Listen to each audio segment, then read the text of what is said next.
মধ্যপ্রাচ্য সংঘাতের সবশেষ পরিস্থিতি নিয়ে আলোচনায় স্টুডিওতে আছেন সহকর্মী রবিউল ইসলাম আবলাদ। সরাসরি তার সঙ্গে আমরা কথা বলবো। রবিউল ইসলাম আবলাদ, আপনাকে স্বাগত জানাচ্ছি। ইরান এবং ইসরায়েলের যে পাল্টাপাল্টি হামলা হয়েছে, 6টি বিমানবন্দরে হামলা হয়েছে, 15টি বিমান এবং হেলিকপ্টার বিধ্বস্ত করেছে এবং আইআরজিসির 10 সদস্য নিহত হয়েছে। সবশেষ কি পরিস্থিতি আসলে আপনার কাছে মনে হচ্ছে? ইমদাদ, আমরা এই মুহূর্তে যখন কথা বলছি তখনও পাল্টাপাল্টি হামলা অব্যাহত রয়েছে। কিছুক্ষণ আগেও ইরানের রাজধানী তেহরানের বিভিন্ন জায়গায় বিস্ফোরণের শব্দ শোনা গেছে এবং হামলা হয়েছে। অন্যদিকে ইরানের পক্ষ থেকেও ইসরায়েলের বিভিন্ন জায়গায় পাল্টা হামলা চালানো হয়েছে। আমরা জানি যে ইসরায়েলের দক্ষিণাঞ্চলের বিভিন্ন জায়গায় ক্ষেপণাস্ত্র হামলা হয়েছে এবং সেখানে বিদ্যুৎ ব্যবস্থাতেও লক্ষ্য করে হামলা চালানো হয়েছে। সর্বশেষ খবর অনুযায়ী সেখানকার প্রায় 8,000-এর বেশি মানুষ বিদ্যুৎহীন হয়ে পড়েছে। এটি হলো সর্বশেষ খবর। এবং এই যে হামলা, এই হামলাটা আসলে কতদিন পর্যন্ত গড়াবে সেটি এখনও অনিশ্চিত, কারণ আমরা জানি যে যুক্তরাষ্ট্র এবং ইরান এখনও কঠোর অবস্থানে রয়েছে।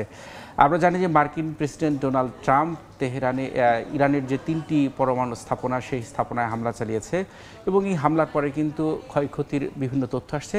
এগুলো নিয়ে আমাদের কাছে কিছু তথ্য আছে, আমরা সেগুলো দেখব। ইসরায়েলের যে বিভিন্ন জায়গায় সেখানে আমরা জানি যে হামলা চালাচ্ছে এবং সেই হামলায় এখন পর্যন্ত আপনি যেটি বললেন যে ইরানের 6টি বিমানবন্দরে হামলা চালিয়েছে, 15টি উড়োজাহাজ ও হেলিকপ্টার বিধ্বস্ত করা হয়েছে।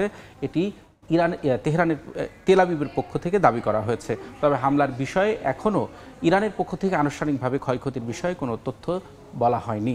আরেকটি বিষয় যে আমরা জানি যে বিভিন্ন সংবাদ মাধ্যমে এসেছে, ইসরায়েলের হামলায় আইআরজিসি অর্থাৎ ইসলামী বিপ্লবী গার্ডের 10 সদস্য নিহত হয়েছে বলেও দাবি করা হয়েছে। এবং আরেকটি বিষয় যে আমরা যে কথায় ছিলাম যে মার্কিন হামলা, এই মার্কিন হামলার পরে ইরানের যে পরমাণু স্থাপনা, সেই স্থাপনার ক্ষয়ক্ষতি বিভিন্ন স্যাটেলাইট বিশ্লেষণ করে আন্তর্জাতিক গণমাধ্যমগুলো খবর প্রকাশ করেছে। তবে আরও কিছু গণমাধ্যম খবর করেছে ডোনাল্ড ট্রাম্প যে ইরানের পারমাণবিক স্থাপনায় হামলা চালিয়েছে সেটি আগেই ইরানকে অবহিত করা হয়েছিল। কিন্তু ডোনাল্ড ট্রাম্প এবং মার্কিন কর্মকর্তা তারা কিন্তু আসলে সঠিকভাবে উত্তর দিতে পারেননি যে আসলে বাঙ্গারে কতটুকু ক্ষয়ক্ষতি হয়েছে, ক্ষতিগ্রস্ত হয়েছে 3টি পরমাণু কেন্দ্রে।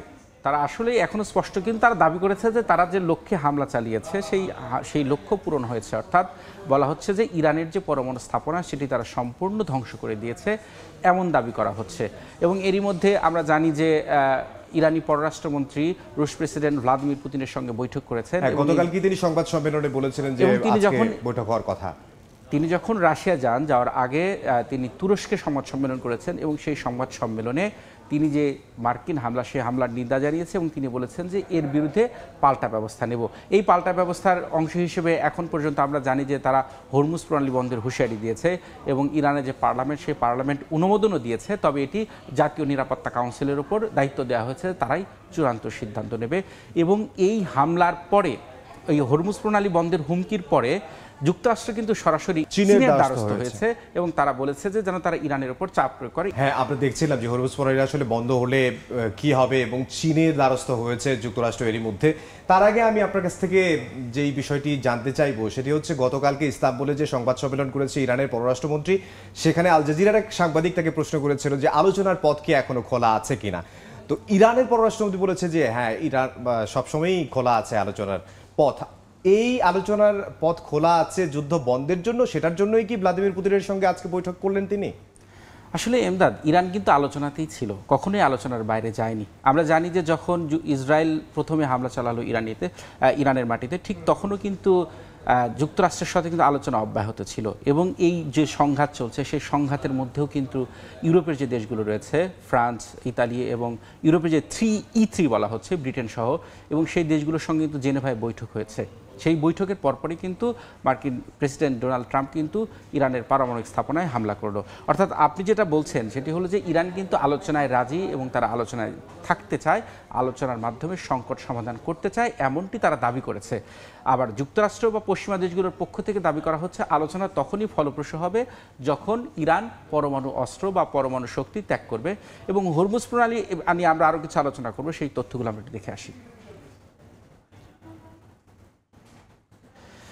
আমরা জানি যে এরই মধ্যে তেহরান অর্থাৎ হরমুজ প্রণালী বন্ধের হুমকি দিয়েছে এবং এই হরমুজ প্রণালী বন্ধের হুমকি দেওয়ার পরপরই কিন্তু আন্তর্জাতিক বাজারে হু হু করে জ্বালানি তেলের দাম বাড়ছে এবং আমরা জানি যে এই হরমুজ প্রণালী কিন্তু ইরানের একটি ট্রাম্প কার্ড, এটি দিয়েই তিনি আন্তর্জাতিকভাবে নিজের অবস্থান শক্ত রাখতে চায়। এবং আরও কিছু যে আমরা জানি যে ওই যে অসহায় হয়ে পড়েছে কিন্তু যুক্তরাষ্ট্র, কারণ আন্তর্জাতিক বাজারে যদি জ্বালানি তেলের দাম নিয়ন্ত্রণ করতে হয় তাহলে হরমুজ প্রণালী খোলা রাখতে হবে, কারণ 20% তেল আন্তর্জাতিক বাজারে যে 20% চাহিদা কিন্তু এই প্রণালীর মাধ্যমেই পূরণ হয়ে থাকে। এবং আরও একটি বিষয় যে এরই মধ্যে কিন্তু এই হরমুজ প্রণালী যে বন্ধের হুমকি দিয়েছে তার বিরুদ্ধে প্রতিক্রিয়া জানিয়েছে ইউরোপের দেশগুলো। তারা বলছে যে যদি বন্ধ করা হয় এটি কারোর জন্যই ভালো হবে না। এবং চীনের কিন্তু অধিকাংশ তেল কিন্তু হরমুজ প্রণালী দিয়ে আসে এবং এই যে বৈশ্বিক যে অর্থনীতি, এমনিতেই রাশিয়া ইউক্রেন যুদ্ধ এবং করোনা মহামারীর পরবর্তী যে অর্থনীতির একটা ধকল ছিল এবং সেই ধকলের পরে কিন্তু রাশিয়া ইউক্রেন যুদ্ধের কারণে বিশ্বের বিভিন্ন দেশ অর্থনৈতিক মন্দার কবলে পড়ে। এরপরে যদি এই যুদ্ধের যদি হরমুজ প্রণালী বন্ধ করে দেওয়া হয় তাহলে কিন্তু অর্থনৈতিক অবস্থা কারোরই ভালো থাকবে না। সেই প্রভাব তো বাংলাদেশেও পড়বে। বাংলাদেশেও পড়বে, অবশ্যই সব দেশগুলোতেই পড়বে এর প্রভাব। জি, আপনাকে অসংখ্য ধন্যবাদ আমাদের সঙ্গে যুক্ত হওয়ার জন্য। ধন্যবাদ আপনাকেও। সহকর্মী রবিউল ইসলাম আওলাদ আমাদের সঙ্গে যোগ দিয়েছিলেন।